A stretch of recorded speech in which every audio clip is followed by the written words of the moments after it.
قال اللہ تعالی لولا نفر من كل فرقة طائفة منهم ليتفقهوا في الدين وقال النبی صلی اللہ علیہ وسلم من يرد اللہ به خیرا یفقهه في الدین۔ آج کے سبق میں ہم قواعد فقہیہ کی تقسیم کا ذکر کریں گے۔ قواعد فقہیہ کی تقسیم، قواعد فقہیہ مختلف اعتبارات سے مختلف تقسیمات رکھتے ہیں، یعنی اہل علم نے، فقہا نے، قواعد فقہیہ مرتب کرنے والوں نے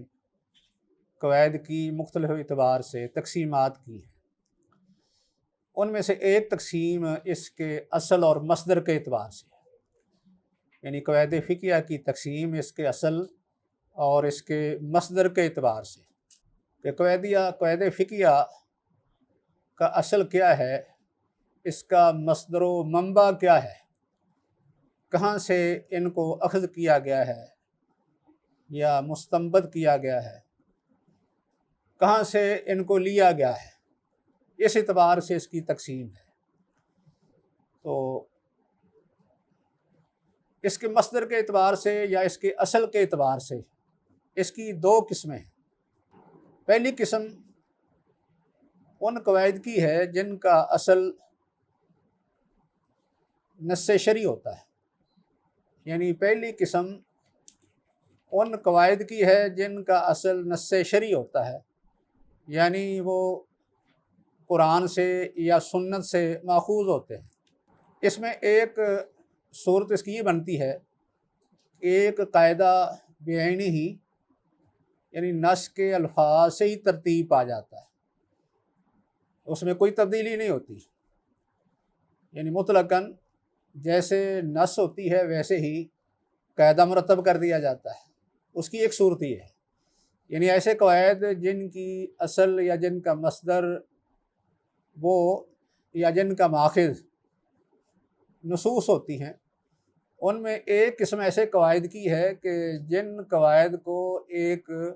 نص کی ہی شکل میں بعینی ہی ڈال دیا جاتا ہے، یعنی نص کے الفاظ ہی اس قاعدے کے الفاظ ہوتے ہیں۔ جیسا کہ یہ قاعدہ ہے لا ضرر ولا ضرارہ، یہ قاعدہ لا ضرر ولا ضرارہ، یہ حدیث کے الفاظ ہیں۔ اس کو موطا میں امام مالک نے، اس طرح امام محمد نے اپنی مسند میں، اور یہ حدیث ابن ماجہ اور دارقطنی میں بھی ہے، لا ضرر ولا ضرارہ۔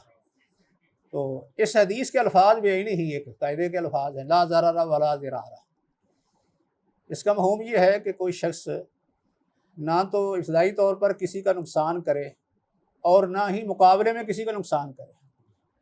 یعنی اسلام کسی کے نقصان کو پسند نہیں کرتا، کیونکہ عام طور پر یہ ہوتا ہے کہ کوئی شخص کسی کا بلا وجہ ہی نقصان کر دیتا ہے۔ جس کا نقصان کرتا ہے اس نے اسے کوئی نقصان نہیں پہنچایا ہوتا، اس کی طرف سے اسے کوئی تکلیف نہیں ہوتی، بلا وجہ اس کا نقصان کر دیتا ہے، اس پر زیادتی کرتا ہے، ظلم کرتا ہے، اس کا مال چھین لیتا ہے، اس کو مارتا ہے، جبکہ اس نے اسے کوئی نقصان نہیں پہنچایا۔ کوئی شخص ابتدائی طور پر کسی کا نقصان نہ کرے، ولا ضرارہ، اور نہ ہی کسی کے بدلے میں نقصان کرے۔ اکثر ایسا ہوتا ہے نا، کوئی شخص کسی کا نقصان کر دے تو بدلے میں اس کا نقصان کیا جاتا ہے، کسی نے مارا ہے تو اس کو مارا جاتا ہے، کسی نے کسی کا کوئی مالی نقصان کیا ہے تو اس کا نقصان کیا جاتا ہے۔ تو ایسا نہیں ہونا چاہیے، یعنی خود کوئی آدمی نہ کرے، اس کے لیے باقاعدہ ایک شرعی طریقہ کار ہے۔ اگر کوئی شخص کسی کا نقصان کر دے تو اس کا ازالہ اس طریقے سے کیا جا سکتا ہے، مثلا ثالثی کے ذریعے سے، کسی بڑے کے واسطے سے، یا اس کے لیے عدالت بھی ایک ذریعہ بن سکتی ہے کہ کوئی شخص کسی کا مالی نقصان کر دے، مثال کے طور پر اس کی گاڑی کا نقصان کر دے، تو اب یہ شخص اپنا نقصان کیسے پورا کرے گا؟ اگر یہ غصے میں آ کر دوسرے کی گاڑی توڑ دے تو اس کا کیا فائدہ ہوگا؟ کوئی فائدہ نہیں ہے، اس کے نقصان کا کوئی ازالہ نہیں ہوا، دوسرے آدمی کا بھی نقصان ہو گیا۔ لیکن اگر اس کا حل کو اچھے طریقے سے کر لیا جائے تو پھر یہ ہوگا کہ دوسرے کی گاڑی بھی نقصان سے بچ جائے گی اور اس کے نقصان کا ازالہ بھی ہو جائے گا۔ فریقین میں سے کوئی ثالث بیٹھ جائیں، یعنی کوئی پنچایت ثالثی بن جائے، یا عدالت کے ذریعے سے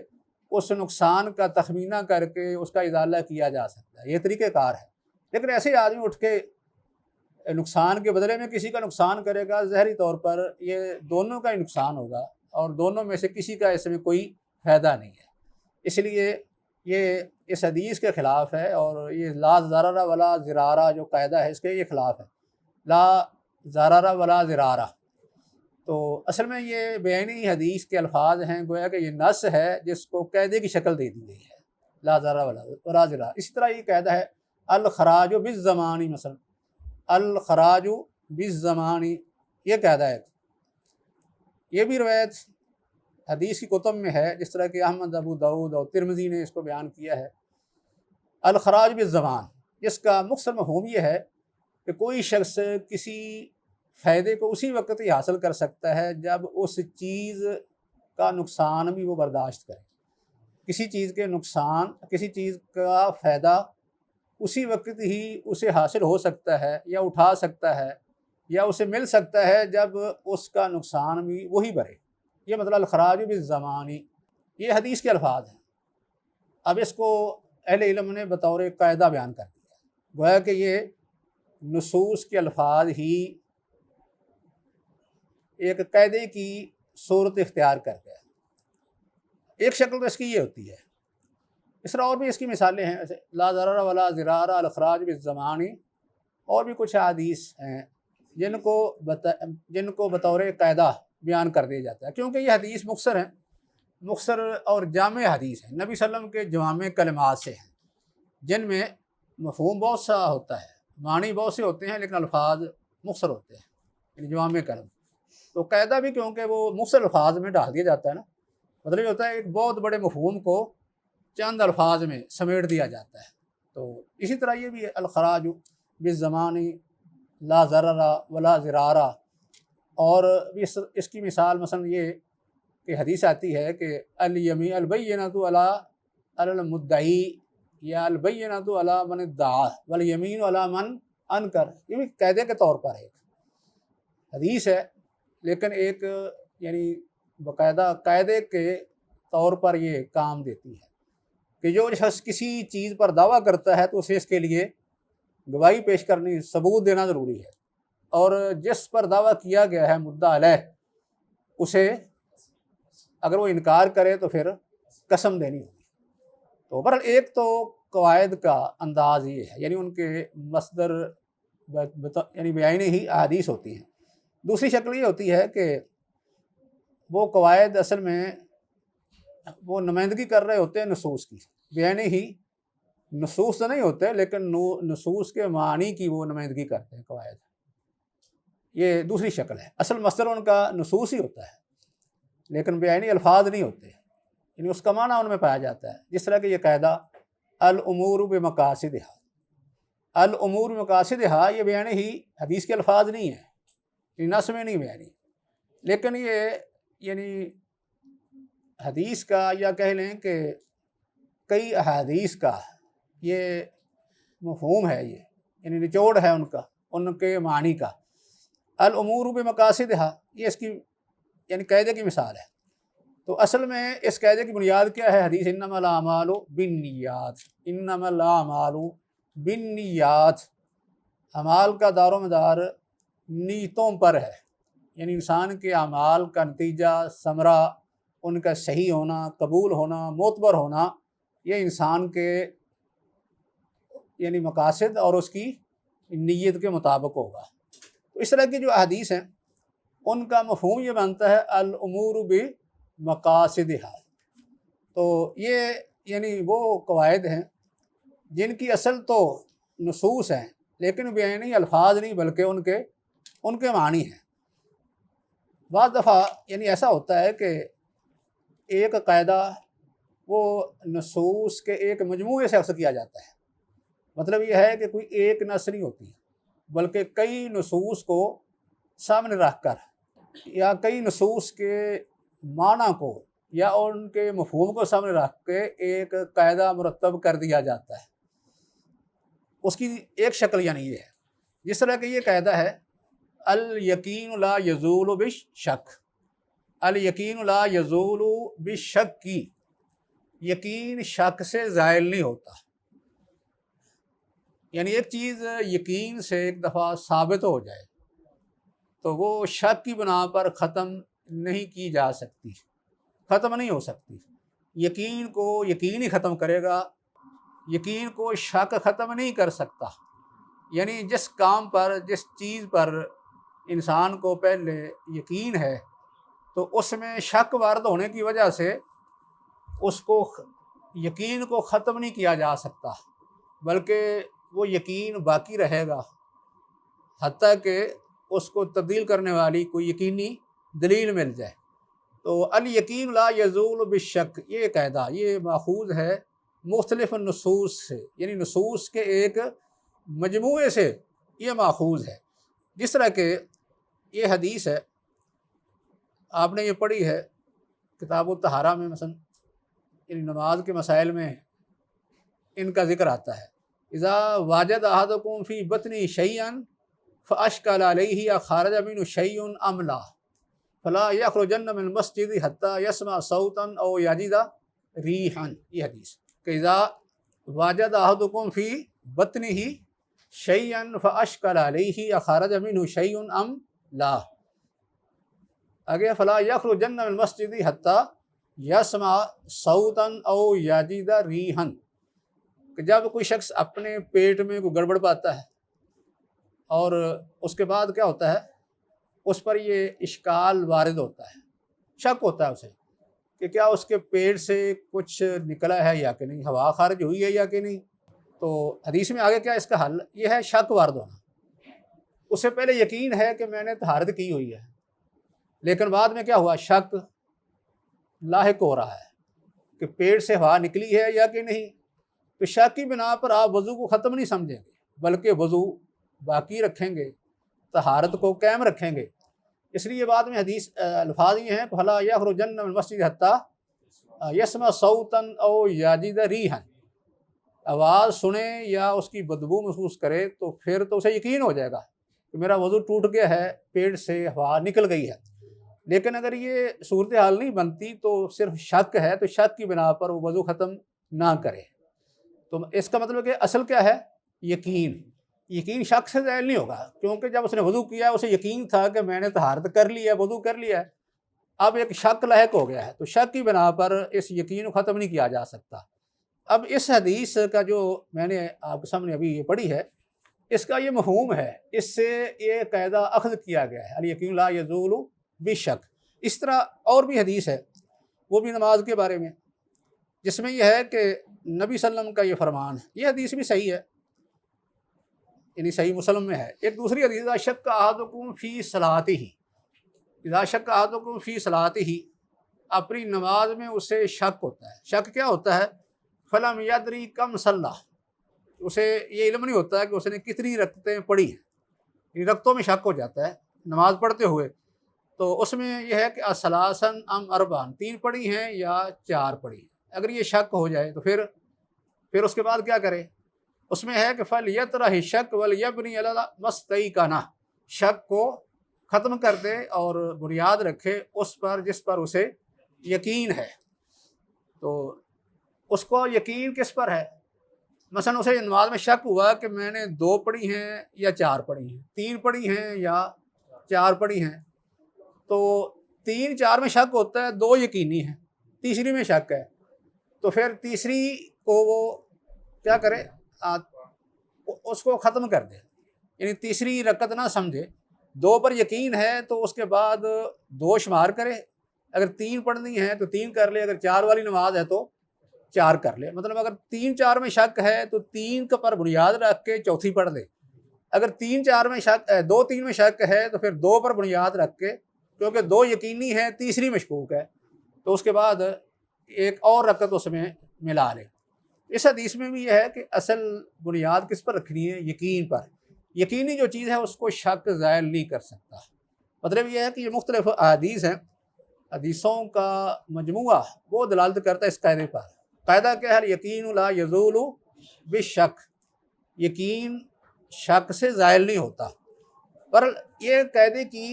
ایک قسم تھی اپنے مصدر کے اعتبار سے۔ اس قسم کا کیا نام ہے کہ یہ وہ قواعد ہیں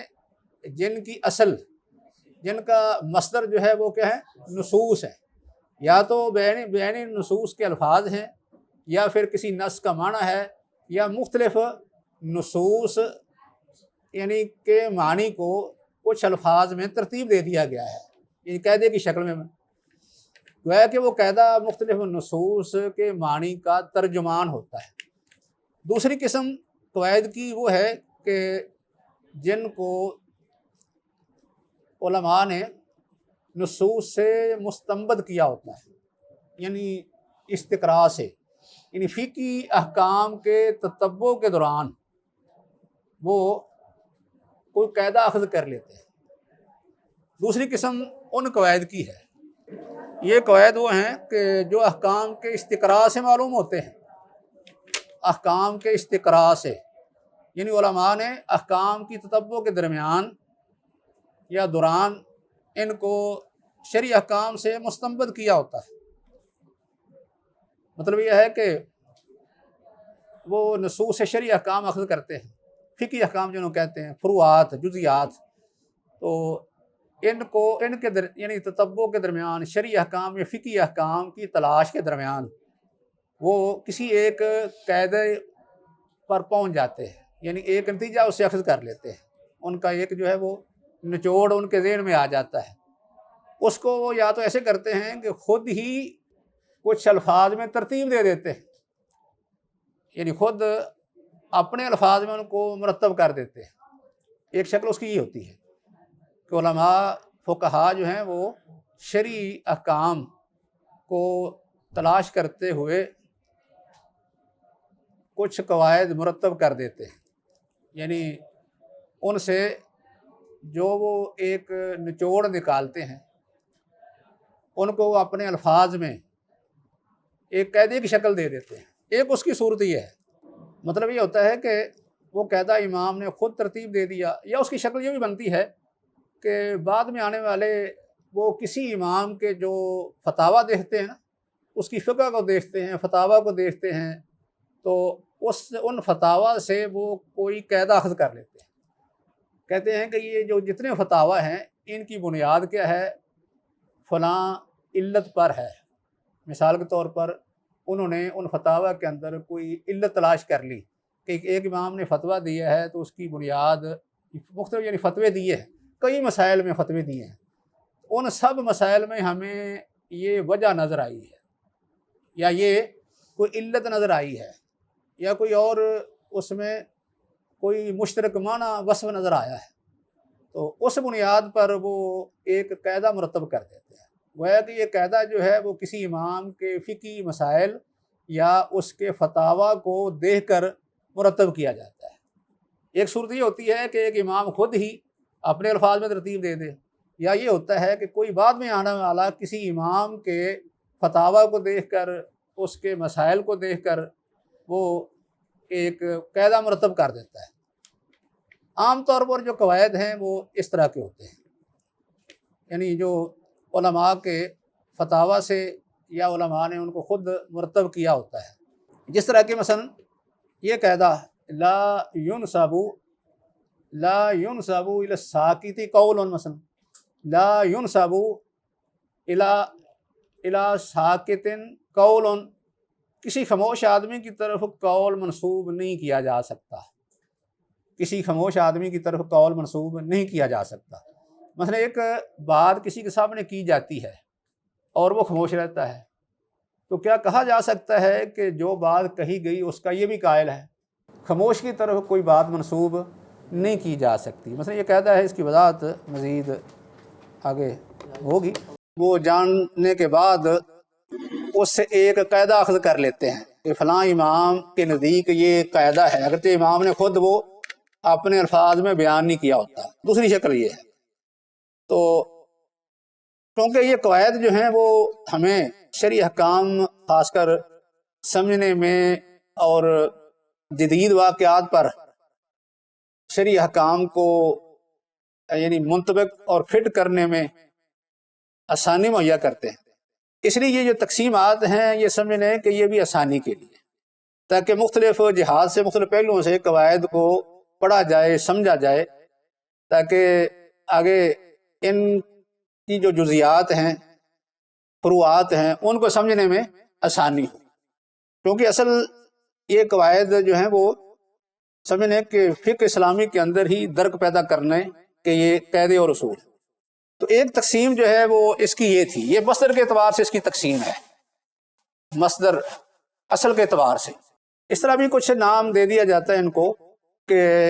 کچھ قاعدے ہوتے ہیں تشریعی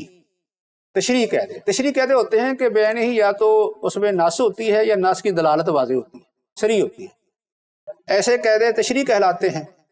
تو باقی یہ قاعدے جو ہم پڑھ رہے ہیں یہ کیا ہے؟ یہ قاعدے یہ فقہی ہیں۔ قاعدے فقہی وہ استنباطی ہوتے ہیں، وہ یعنی نصوص سے ہی مستنبط کیے ہوتے ہیں، نصوص سے ہی اہل علم نے مستنبط کیے ہوتے ہیں۔ تو استنباطی اور تشریعی میں بہرحال فرق ہے، کیونکہ جو تشریع ہوتا ہے اس کو تو چھوڑا نہیں جا سکتا، اس پر تو عمل ضروری ہو جاتا ہے، لیکن استنباطی پر عمل کرنا ہے یا نہیں کرنا یہ اہل علم کے درمیان مسئلہ جو ہے وہ ایک اختلافی ہے۔ لیکن یہ بات مسلم ہے کہ یہ قواعد جو ہیں یہ فقہ اسلامی کو یا احکام شرعی کو یا جزوی اور فروعی مسائل کو سمجھنے میں معاون اور ممید ضرور ہے، اس بات کو رد نہیں کیا جا سکتا۔ تو ایک تقسیم ان کی جو ہے وہ قواعد کی وہ ان کے عام اور زیادہ وسیع ہونے کے اعتبار سے ہے، کون سا قاعدہ اپنے اندر زیادہ وسعت رکھتا ہے، زیادہ عموم رکھتا ہے، اور کون سا قاعدہ اس کی نسبت اپنے اندر وسعت کم رکھتا ہے، اس اعتبار سے قواعد کی تقسیم ہے۔ اس کو کہتے ہیں کہ قواعد کی عموم اور وسعت کے اعتبار سے تقسیم، قواعد فقہیہ کی عموم اور وسعت کے اعتبار سے تقسیم۔ اس میں ایک قسم تو ان قواعد کی ہے جو اپنے اندر وسعت رکھتے ہیں، یعنی فقہ کے تمام ابواب میں داخل ہو جاتے ہیں، فقہ کے تمام ابواب میں داخل ہوتے ہیں، کسی باب کے ساتھ خاص نہیں ہوتے۔ ایک قسم ان قواعد کی ہے جو فقہ کے تمام ابواب میں وہ داخل ہو جاتے ہیں یا اکثر میں داخل ہوتے ہیں، کیونکہ قواعد فقہیہ کے بارے میں شروع میں آپ نے پڑھا ہے کہ یہ قواعد جو ہیں یہ کلی کہلاتے ہیں، لیکن اصل یہ ہے کہ یہ کیا ہیں؟ اکثری ہیں، کیونکہ یہ اکثر اس کی جزیات ان کے مطابق حل کی جاتی ہیں، یا اکثر جزیات پر یہ فٹ آ جاتے ہیں، کچھ اس سے مستثنا بھی ہو جاتی ہیں۔ اگرچہ بعض علماء نے کہا کہ یہ کلی رہتے ہیں، باقی کسی مسئلے کا کسی قاعدے سے نکل جانا وہ کسی دلیل کی بنیاد پر ہوتا ہے، کیونکہ ہر مسئلے کی کچھ شروط ہوتی ہیں اور کچھ اس کے ممانع بھی ہوتے ہیں۔ جب کسی مسئلے میں شرط نہ پائی جائے ظاہر ہے وہ اس قاعدے سے نکل جائے گا، اگر کسی جگہ ماننے آ جائے تو پھر بھی اس قاعدے سے وہ نکل جاتا ہے، اس لیے اصل یہ کلی رہتے ہیں۔ لیکن پھر بھی علماء نے اس کے بارے میں یہ لچک رکھی ہے کہ وہ قواعد جو فقہ کے تمام ابواب میں داخل ہوتے ہیں یہ اکثر میں داخل ہوتے ہیں، بلکہ علماء نے کہا ہے کہ فقہ کی بنیاد ان قواعد پر ہے۔ وہ کون سے ہیں؟ یہ 5 ہیں، 5 جن کو قواعد خمسہ الکلیہ کہا جاتا ہے، کبرا، قواعد خمسہ کلیہ الکبرا ایک قسم ان کی ہے۔ یہ اپنے اندر عموم رکھتے ہیں، اپنے اندر بڑی وسعت رکھتے ہیں، وسعت اس لیے وہ فقہ کے تمام ابواب میں داخل ہوتے ہیں، یعنی موضوع کوئی بھی ہو، عبادات کا ہو، معاملات کا ہو، وہ قتال کا ہو، جہاد کا ہو، یعنی اس میں مسائل کسی بھی قسم کے ہوں ان میں یہ داخل ہو جاتے ہیں۔ تو یہ اکثر یعنی ابواب فقہ میں داخل ہوتے ہیں، تمام میں یا اکثر میں، اور فقہ کی بنیاد ان پر ہے، اور یہ 5 ہیں، 5 قواعد جن کو کبرا کہتے ہیں۔ کون کون سے؟ ان میں الامور بمقاصدہا، ایک یہ الیقین لا یزول بشک، تیسرا یہ کہ لا ضرر ولا ضرار، یا کہتے ہیں ضرر یزال، اس کی جگہ یہ بھی کہا جاتا ہے، اور ایک ہے المشقۃ تجلب التیسیر، المشقۃ تجلب التیسیر، اور 5واں العادت محکمۃ، یعنی یہ 5 قاعدے جن کو قواعد کلیہ کبریٰ کہا جاتا ہے، یہ تقسیم ہے۔ باقی اس کے علاوہ دوسری قسم انہوں کہتے ہیں قواعد صغریٰ، چھوٹے قاعدے، قواعد صغریٰ۔ قواعد صغریٰ یہ چھوٹے قاعدے، ان میں ایک صورت یہ بنتی ہے کہ یہ بہت سے فقہی ابواب میں داخل ہوتے ہیں، مطلب بہت سے ابواب میں داخل ہو جاتے ہیں، کسی باب کے ساتھ خاص نہیں ہوتے، لیکن یہ ہوتا ہے کہ جو بڑے قواعد ہیں انہی سے ہی یہ متفرع ہوتے ہیں، بڑے قواعد سے ہی متفرع ہوتے ہیں، بڑے قواعد سے متفرع ہوتے ہیں یہ۔ یعنی ایک صورت قواعد صغریٰ کی یہ ہے کہ بہت سے فقہی ابواب میں یہ داخل ہوتے ہیں، کسی فقہی باب کے ساتھ خاص نہیں ہوتے، ان کے اندر اس لحاظ سے کیا ہے، عموم پایا جاتا ہے، وسعت ہے، عموم پایا جاتا ہے، لیکن کسی بڑے قاعدے کے تحت یہ آ جاتے ہیں یا اس کے تحت داخل ہوتے ہیں۔ جس طرح کہ یہ قاعدہ ہے لا ينسب الى ساکت قول، لا ينسب الى ساکت قول، ساکت کی طرف قول منسوب نہیں ہو سکتا، کیونکہ اصل بات اس میں یہ ہوتی ہے کہ اس آدمی نے بات کہی نہیں ہوتی، اصل تو یہی ہے، لیکن اس کی طرف منسوب کرنا کہ یہ بھی اس کا قائل ہے، یہ کیا بات مشکوک ہے، ہو سکتا ہے اس کا قائل ہو سکتا ہے قائل نہ ہو، تو زبردستی اس کے ذمے یہ لگا دیا جائے کہ جو بات اس نے سنی ہے اس پر خاموش رہا ہے، تو مطلب اس کا کیا، یہ بھی اس کا قائل ہے۔ اس طرح یہ قاعدہ کہ لا عبرۃ بالظن البین خطا ہو، کہ ظن کا کوئی اعتبار نہیں، خاص کر وہ ظن جس کی خطا واضح ہو، اس کا کوئی اعتبار نہیں، یعنی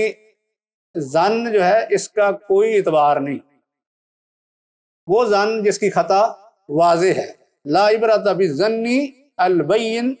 خطا ہو، یہ قاعدہ جو ہے کس سے متفرع ہے، علی معاملات چلتے ہیں، اس میں کس پر اعتبار کیا جاتا ہے، الفاظ پر۔ جو بھی معاملہ ہوتا ہے کہتے ہیں یہ جی مضاربہ ہو رہا ہے، یہ مشارکہ ہو رہا ہے، یہ کیا ہے، یہ استثناء ہو رہا ہے، یہ مرابہ ہو رہا ہے، تو صرف نام پر اعتماد کر کے جو ہے وہ معاملات آپس میں طے کر لیے جاتے ہیں۔ حقیقت میں کیا ہے، مقاصد کو نظر انداز کر دیا جاتا ہے، کیونکہ جب معاملات ظاہری الفاظ کو دیکھ کر کیے جاتے ہیں تو یہ درست نہیں ہوتے، کیونکہ الفاظ کا اعتبار نہیں ہے۔ کوئی آدمی جو ہے یہ غلط چیز کا نام اچھا رکھ دے گا تو چیز اچھی نہیں ہو جاتی، اس طرح کوئی آدمی سود کا نام کاروبار رکھ دے، بے رکھ دے، جس طرح کہ مشرکین کہتے تھے نا کہ سود اور بے میں کیا فرق ہے، ایک ہی چیز ہے، انہوں نے سود کو بے کہہ دیا، اب سود کو بے کہہ دینے سے وہ بے جائز تو نہیں ہو جائے گی۔ اسی طرح آج کسی سودی کاروبار کو کوئی مشارکہ کہہ دے، مضاربہ کہہ دے، یا استثناء کہہ دے، یا مرابہ کہہ دے، اس سے وہ جائز نہیں ہو جائے گا، بلکہ اصل اعتبار کس کا ہوگا، مقاصد اور معنی کا، کہ اسے چاہتا کیا ہے۔ جب آپ اس کا مقصد دیکھیں گے تو مقصد وہی نکلتا ہے جو سودی کاروبار کا ہے، یعنی جو کسی معاملات کے اندر سودی جو بینک ہیں وہ سود لیتے ہیں، یہاں بھی مقصد یہی ہوتا ہے، نتیجہ اس کا یہی نکلتا ہے، لیکن لوگ جو ہے الفاظ کا اعتبار کر کے یہ کام کر رہے ہیں۔ بینکوں والے جو ہیں وہ الفاظ دکھا کر ان کو کہ یہ سارا دیکھو یہ کیا ہے، یہ سب اسلامی الفاظ ہیں، اصطلاحات ہیں، ہم اس کے مطابق یہ معاملات کرتے ہیں، لہٰذا یہ سودی معاملات میں نہیں آتے، ان کو پھنسا لیتے ہیں، لیکن اصل جو مقصد ہے وہ پیسے پر پیسہ کمانا ہے، کاروبار کرنا نہیں ہوتا، خواہ اس کا نام کوئی بھی رکھ دیا جائے۔ اس لیے یہ قاعدہ جس میں یہ ہے کہ العبرۃ فی العقود بالمقاصد والمعانی لا بالالفاظ والمبانی، یہ قاعدہ کیا ہے، اس کا تعلق جو ہے ایک باب سے ہے، خاص باب سے، اور وہ کیا ہے، معاملات، لین دین کے معاملات سے تمام ابواب میں داخل نہیں ہے، اس لیے یہ مخصوص ہو گیا، اس کے اندر وسعت کم ہے، معاملات کی حد تک ہے، اور یہ متفرع بھی ہے کہ بڑے قاعدے سے۔ بڑا قاعدہ کیا ہے، الامور بمقاصدها، اس کے تحت